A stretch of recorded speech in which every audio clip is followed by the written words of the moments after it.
Multi speciality হাসপাতাল।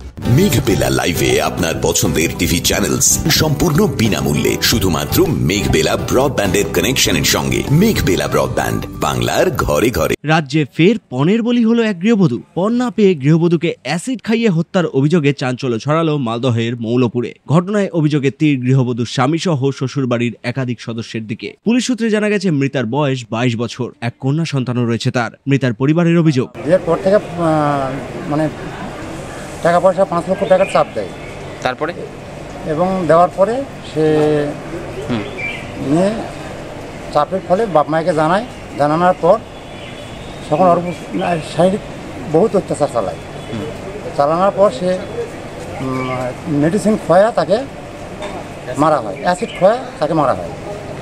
কে কে জড়িত এই ঘটনায়? জড়িত জামাই আছে, জামাইয়ের বোন আছে, জামাইয়ের মা আছে, জামাইয়ের মামা শ্বশুর আছে। আপনারা কি চাইছেন? আমরা চাচ্ছি বিচার, সূক্ষ্ম বিচার। ওই তো মামা বললাম। আপনাদেরকে কি জানানো হয়েছিল? আমাদেরকে জানানো হয়েছে যে মেয়ে অ্যাসিড খেয়েছে। হ্যাঁ, মেয়ে অ্যাসিড খেয়েছে। তারপরে এসে দেখলেন, কি দেখলেন? আমরা এসে দেখি যে হ্যাঁ অ্যাসিড খাচ্ছে, এবং মেয়ের যখন কিছু জ্ঞান ছিল সে সময় আমাদের সব কিছু বলার পর ভোর 4টায় সে মেয়ে জীবন দেয়।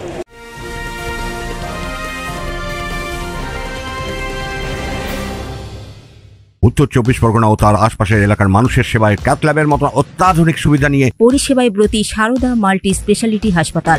একই ছাদের তলায় মানুষ সাধারণ চিকিৎসা থেকে শুরু করে 24 ঘন্টা cath lab, MRI, CT scan, এনআইসিইউর মতো সুবিধা এবার থেকে পেয়ে যাবেন সারদা মাল্টি স্পেশালিটি হাসপাতালে। প্রয়োজনে যোগাযোগ করুন 033-2592-0730, 2593-0730, 2593-3562 ও 9331275635 নম্বরে। আমাদের ঠিকানা Royal Park, Kalyani expressway, Barrackpore, Kolkata 7,01,21। Sarada multi speciality হাসপাতাল, পরিষেবাই হোক আমাদের মূল লক্ষ্য। ওনাদের বাড়িতে ওই টাকা পয়সা লেনদেন নিয়ে খুব চাহিদা ছিল ছেলেপক্ষর। ছেলের মা, ছেলের মামা ওনারা ধরে মারধর করতো। গত 2 বছর আগে প্রেগনেন্ট ছিল, 7 মাসে সেখানে মারে পিঠে বের করে দেয়। তখন আবার আমরা পুনরায় টাকা পয়সা দিয়ে রেখে যাই। তারপরে এই অবধি অল্প 2-4 দিন ভালো ছিল। তারপরে আবার পুনরায় গতকালকে রাত্রে জানতে পারি আমার ভাগ্নি মারা যায়, অ্যাসিড এবং মেডিসিন খাইয়ে মারা যায়। সদর হসপিটালে আসে দেখতে পাই মারা যায়। আবার কি টাকার দাবি করা হয়েছিল? হ্যাঁ, আবার পুনরায় টাকার দাবি চলছিল। টাকা না দেওয়ার কারণে আমার ভাগ্নিকে মেরে ফেলা হয়। কত টাকা চেয়েছিল? 5 লক্ষ টাকা।